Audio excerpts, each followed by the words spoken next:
not touch me. Oh, get off me. Get up. Stop. Let me go. Now. Perhatikan, wanita yang keluar dari mobilnya di rekaman ini, itu direkam di Lawrenceville, Georgia, Amerika Serikat pada tanggal 8 Juli 2011. Ini adalah ibu berusia 44 tahun bernama Nikki Riley. Ini tampak seperti malam normal lainnya yang terekam dalam kamera pengawas milik suaminya. Tapi rekaman ini menyembunyikan rahasia yang meresahkan.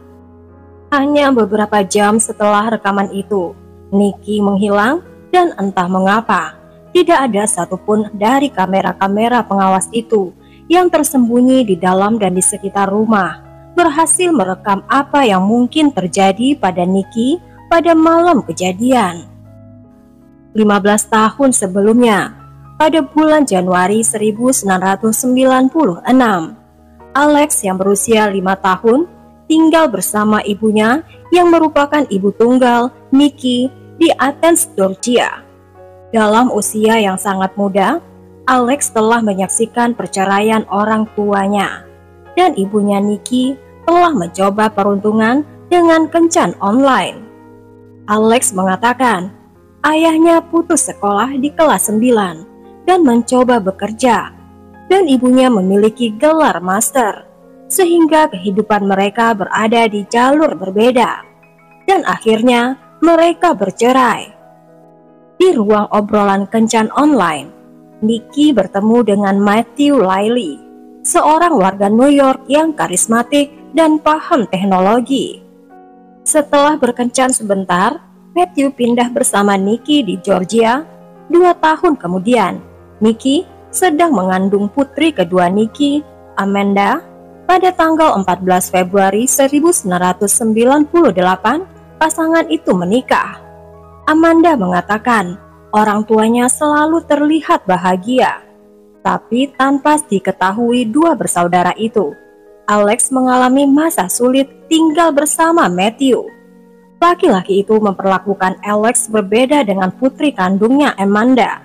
Matthew terus-menerus mengejek dan melecehkan secara verbal, tapi Alex bukan tipe orang yang membiarkan siapapun menginjaknya. Alex seperti ibunya, punya sifat mudah marah, dan kemarahan itu bisa menjadi meluap-luap. Alex tidak benar-benar peduli atau menyukai Matthew. Hubungan mereka menjadi semakin buruk. Matthew memutuskan untuk memasang kamera pengawas di seluruh rumah setelah sepeda Amanda dicuri dari teras mereka.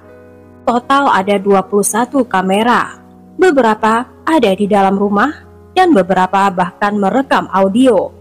Alex merasa tidak nyaman sepanjang waktu. Ada kamera di ruang tamu ke arah sofa. Ketika Alex ingin menonton TV, maka dia akan diawasi. Serem banget, apalagi itu ayah tiri. Kamera itu merekam di sepanjang waktu. Bagi Amanda, kamera pengawas itu tidak aneh karena ayahnya selalu memeriksa rekaman itu. Ayahnya Matthew akan memanggil Amanda seperti, "Amanda, kesini, ada rusa di halaman depan tadi malam." Matthew menjadi terobsesi dengan keamanan rumah dan berubah minatnya menjadi bisnis. Nikki mulai bekerja lebih banyak untuk mencari penghasilan dan membayar hutang keluarga yang menumpuk, sering lebih dari 65 jam seminggu. Kenyataan ini menimbulkan konsekuensi mengerikan. Matthew meyakini istrinya berselingkuh. Alex melihat orang tuanya bertengkar hampir setiap malam. Nikki sering berteriak dan melempar barang-barang. Situasi ini sulit bagi 3 saudara perempuan itu, terutama Alex yang menanggung perilaku menjengkelkan Matthew bertahun-tahun. Pada usia 16 tahun, Alex memutuskan pindah dari rumah dan pindah ke rumah ayah kandungnya. Setelah Alex meninggalkan Nikki, saudara perempuan Nikki, yaitu Amy Robinson, berusaha untuk menjaga keluarga itu terus bersama. Amy mengatur hari spa untuk Nikki, Alex, Amanda, dan adik bungsu mereka, yaitu Rebecca. Sayangnya ini adalah kali terakhir ketiga gadis itu dan ibu mereka bertemu kembali. Dalam foto-foto itu semua orang terlihat bahagia. 3 tahun kemudian, Amanda mengerti situasi dengan ayahnya tidak tertahankan. Matthew curiga ada yang ditutup-tutupi Nikki.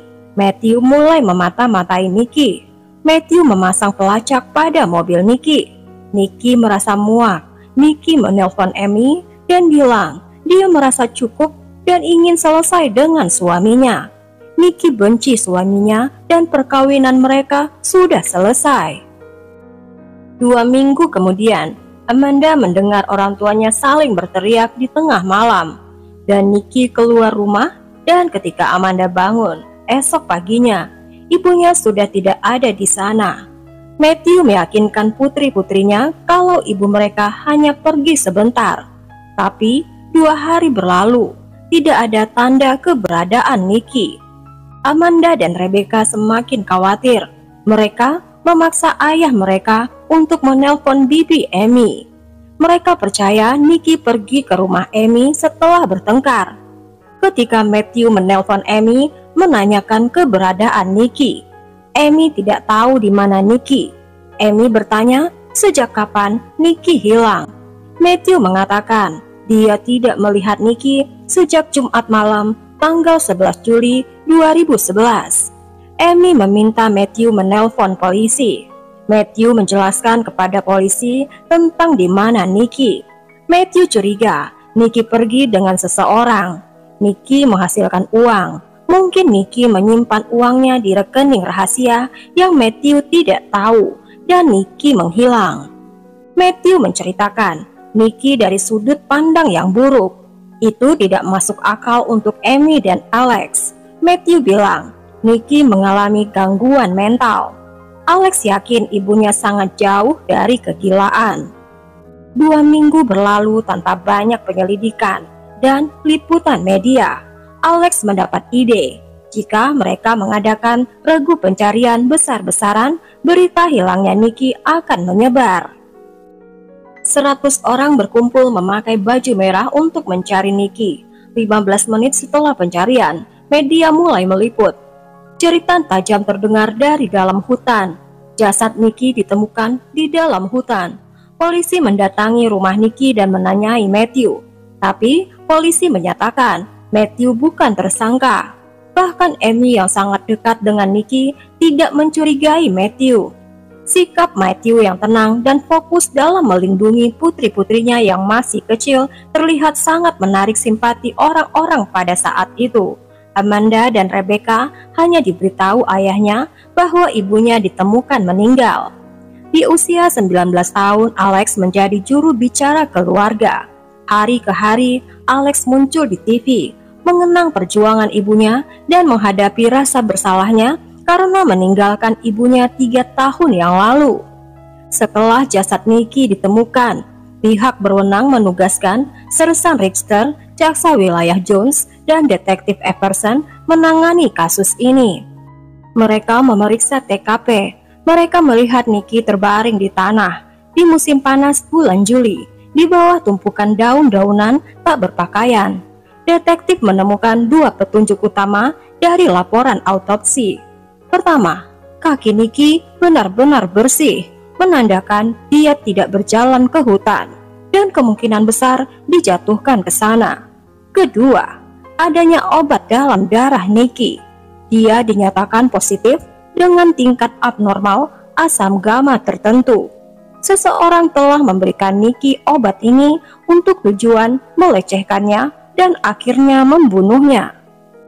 Detektif Everson Matthew yang saat itu belum menjadi tersangka. Detektif mengetahui Matthew memiliki sistem keamanan penuh, merekam di dalam dan di luar rumah selama 24 jam. Detektif mendatangi rumah keluarga Laili untuk mencari petunjuk. Detektif Everson tidak melihat hal seperti ini di rumah seseorang sebelumnya.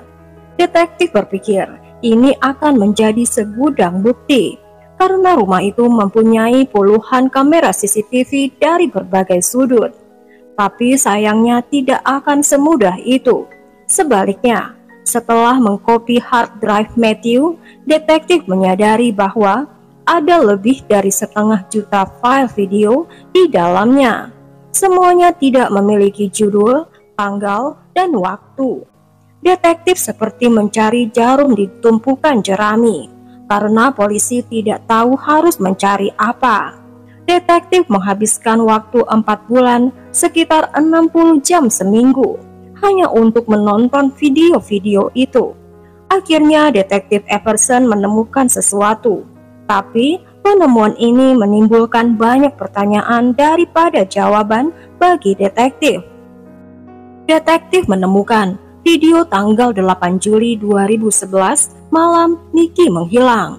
Tak lama setelah tengah malam, itu adalah rekaman terakhir Nicky. Rekaman 48 jam hari itu hilang karena baru saja dihidupkan setelah Matthew menyatakan Nicky hilang. Menurut detektif, ini agak aneh karena ada rekaman sepanjang akhir pekan yang hilang. Itu sepertinya menunjukkan adanya sesuatu yang disembunyikan. Matthew dengan cepat mengklaim Nicky bertanggung jawab atas rekaman yang hilang. Setiap kali polisi menemukan keanehan dari cerita Matthew, maka Matthew akan menyalahkan Nicky. Matthew mengatakan dia berlari ke dalam rumah untuk memeriksa sistem kamera, dan saat itulah dia menyadari kamera mati.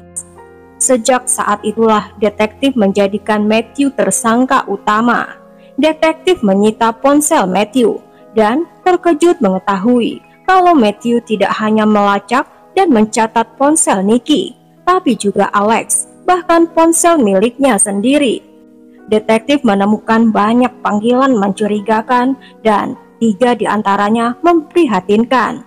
Sebelum Nicky hilang dan sebelum Matthew menyatakan Nicky hilang, Matthew mengatakan kepada saudara tirinya bahwa Matthew sudah mengisi dokumen untuk menceraikan Nicky.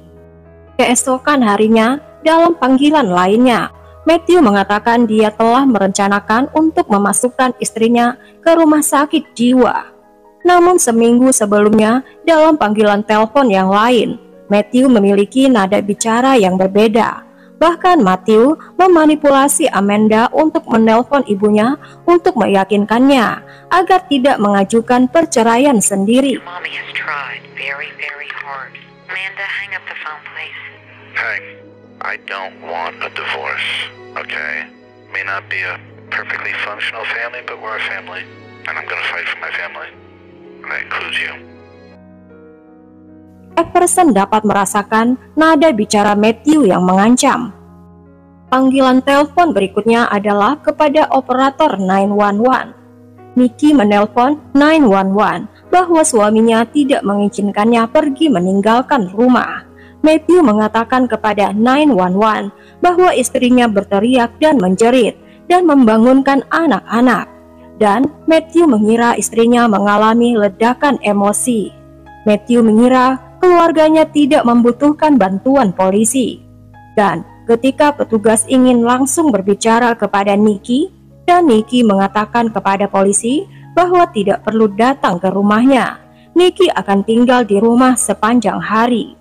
Everson merasa belum memiliki cukup bukti untuk melakukan penangkapan, dan merasa perlu untuk berbicara dengan Matthew mengenai semua panggilan telepon yang terjadi sebelum istrinya hilang. Ketika detektif muncul di depan pintu rumah Matthew, detektif terkejut dengan Matthew dan Amanda dan Rebecca. Semuanya sudah pindah ke Vermont setelah 7 bulan penyelidikan dan tidak ada bukti kuat untuk menangkap Matthew. Detektif menyerahkan temuannya kepada Sersan John Richter yang mengambil alih kasus tersebut. Detektif John mulai menyelidiki kasus Nicky dari awal untuk melihat mungkin ada sesuatu yang terlewatkan oleh detektif sebelumnya. John mengirim semua peralatan komputer dan salinan yang mereka terima dari Matthew ke tim Departemen Digital Forensik. Dan tim Digital Forensik berhasil memulihkan beberapa data dari komputer. Mereka menemukan folder bernama Fight yang berisi ribuan klip audio, mirip dengan video yang pernah dilihat detektif Everson. Tidak ada satupun dari klip audio itu yang dapat teridentifikasikan dengan cara apapun.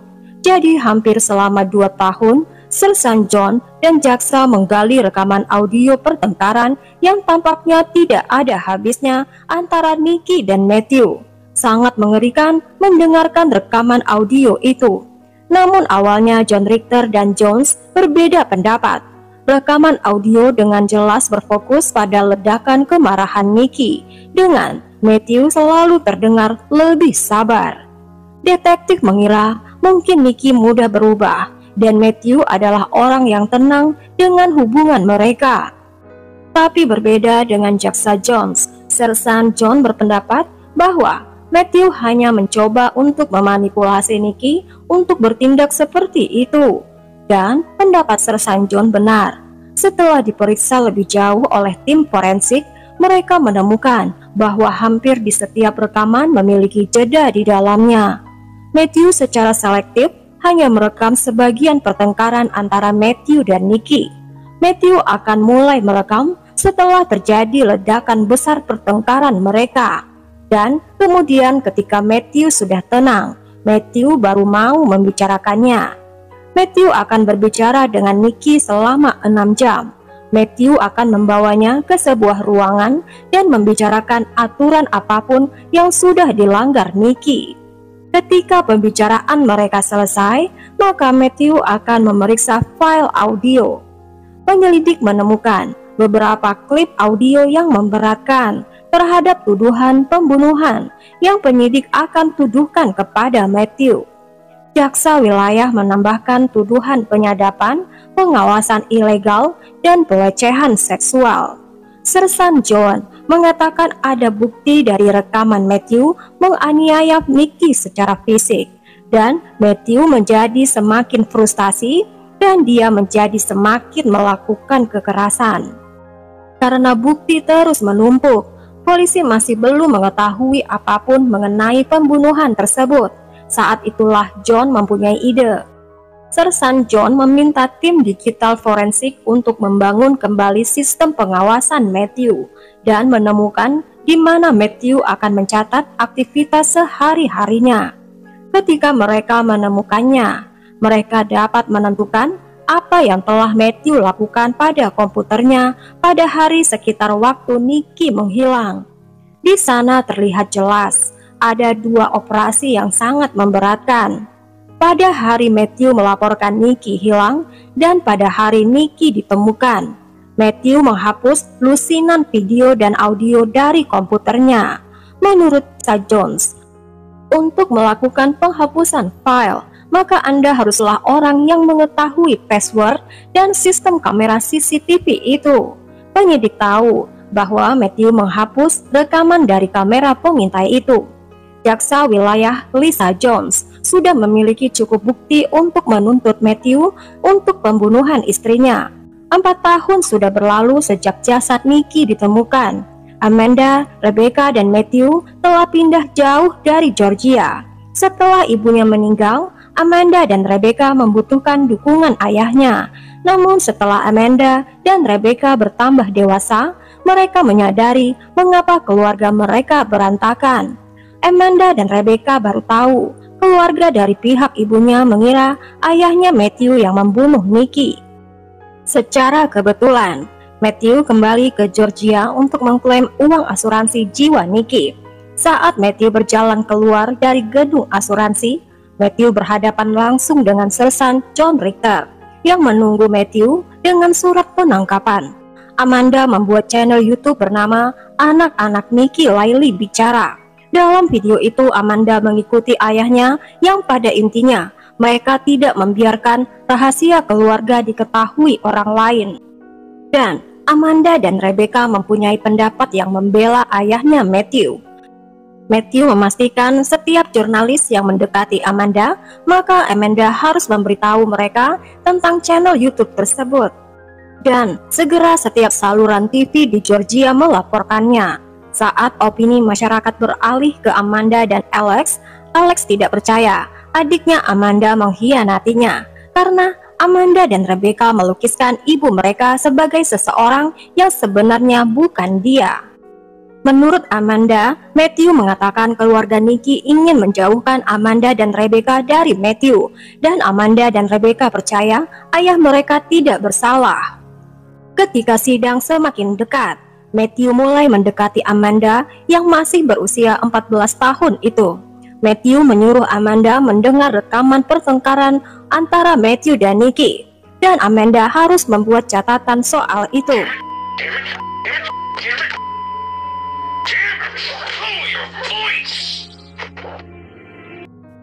Amanda menjadi trauma dengan rekaman yang dia dengar, tapi Amanda masih di bawah pengaruh manipulasi ayahnya. Amanda merasa berada di persimpangan jalan. Apakah Amanda akan terus menolong ayahnya dan berharap Matthew akan jujur memberitahu Amanda, meskipun Matthew dan Nikki sering bertengkar dan bermasalah, tapi bukan Matthew pembunuh Nikki? Atau Amanda akan menolak membantu ayahnya dan berjalan sendirian, ditolak oleh kedua belah pihak keluarga karena kelambanan Amanda dalam bertindak. Amanda meminta ayahnya untuk tidak melibatkannya dalam masalah itu. Amanda mengatakan, mengapa pengacara ayah tidak bisa melakukan ini untuk ayah? Dan Matthew mengatakan, apakah kamu tidak menyayangi ayah? Apakah kamu tidak ingin ayah pulang? Kamu adalah satu-satunya orang yang ayah percaya melakukan ini. Tertekan karena ayahnya dan tidak mendapat dukungan dari kedua belah pihak keluarga, Amanda setuju menjadi saksi kunci ayahnya di persidangan mendatang. Karena takut kehilangan satu-satunya orang tua yang tersisa, Amanda mempersiapkan kesaksiannya.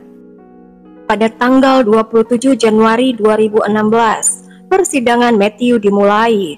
Jaksa memutar rekaman pertengkaran Nikki dan Matthew kepada hakim dan juri. Alex bersaksi bagaimana keadaan di rumah mereka, dan Alex sudah mencurigai Matthew sejak awal, dan ibunya tidak akan mungkin meninggalkan anak-anaknya. Kesaksian Amanda adalah persis sama seperti yang ditemukan penyidik dalam rekaman audio di komputer Matthew. Pembela mengajukan saksi kunci sendiri, yaitu Amanda dan Rebecca. Amanda dan Rebecca telah terbang dari Vermont untuk membela ayahnya.